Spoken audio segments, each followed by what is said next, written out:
I bought an apartment during a market slump, $30,000 below what others had paid for the same layout. I had just finished moving in when Linda Carver, the neighbor across the hall, stormed over. Same unit, same building, yet you paid $30,000 less than we did. You need to make up the difference. I froze for a second. She took it as fear and raised her voice. If you had the guts to snap it up cheap, you'd better be ready to compensate the rest of us. Otherwise, don't expect to live here in peace. I looked at her, so self-righteous it was almost absurd, and I laughed. I had just been discharged from a psychiatric hospital. Threaten me? If anyone wasn't going to live in peace, it was her. I stared at the middle-aged woman with tight curls who had just barged through my door, demanding I pay her $30,000 to make up the difference. All the excitement of finally buying a place vanished. Ma'am, volatility in housing prices is just how the market works, I said, keeping my voice as steady as I could. The previous owner needed a quick sale, and I happened to catch it. That has nothing to do with you. She stepped closer, her voice turning sharp. How does it have nothing to do with me? Same layout, same building, so why did you pay $30,000 less than I did? Annoyance simmered under my skin. I remembered what the doctor told me when I was discharged. When conflict comes up, take a deep breath first, then reason it out. I took a slow breath. For you, the market was at its peak when you bought your unit. When I bought mine, prices had dropped. That's not on me. If we follow your logic, then if prices go up another $50,000 next year, are you going to pay me the difference? She planted her hands on her hips. Don't try to confuse me with all that nonsense. We live on the same floor. How can you feel okay taking advantage like that? My son's getting married soon. We need the money.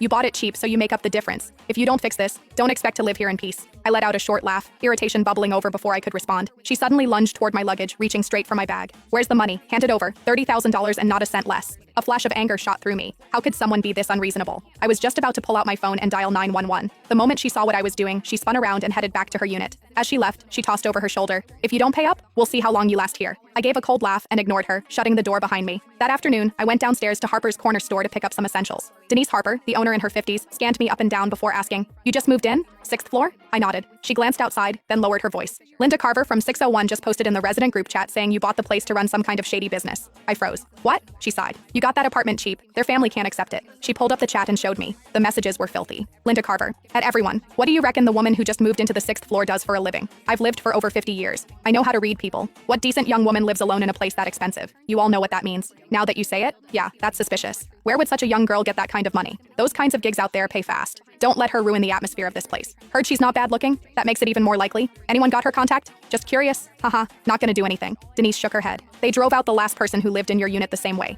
Even calling the police didn't help. They won't cross the line. They just make your life miserable every single day. As she handed me my things, I asked her to add me to the group chat. Sweetheart, just between us, if you can tolerate it, then tolerate it. Otherwise, leave as soon as you can. I took my things from her, holding back my irritation, and thanked her. Well, I wasn't afraid. I had just spent my entire savings on that apartment. Leave? I let out a silent, cold laugh. It was the first time I'd ever heard of someone trying to force a psychiatric patient out of her own home. When I got back upstairs, I saw a plastic bag hanging from my doorknob. Inside was a dead rat. There was a note in the bag. "This is the first time. Next time it'll be alive." I scoffed, tied the bag shut, and tossed it right back at Linda's door. I dealt with plenty of rats before. At 11